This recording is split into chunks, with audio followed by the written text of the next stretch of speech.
Galegos teñen sen dúbida unhas características moi concretas na súa personalidade e hoxe vamos a falar dunha pequena parte delas que nos parecen moi destacables.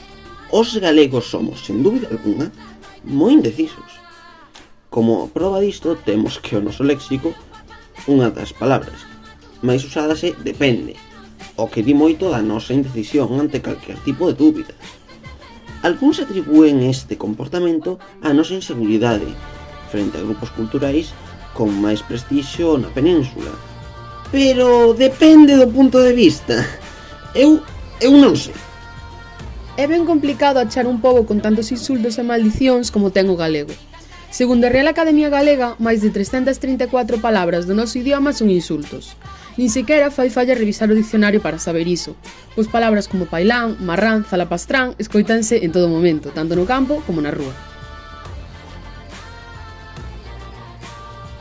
Queres cortar dunha vez, cajón Dios? É evidente que o noso gusto pola comida é grandioso. Só temos que ter en conta o conmensurable número de festivais culinarios que se celebran na rexión. Non é de extrañar debido á nosa rica gastronomía, con tan boa comida típica como a que temos en Galicia. É obvio que nos vai gustar comer. Os campos e minifundios son protagonistas na paisaxe de Galicia.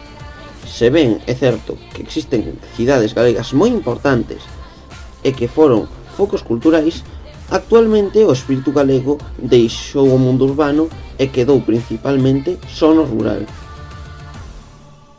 Se hai unha característica dos galegos que destaca sobre todas as demais é a famosísima retranca galega.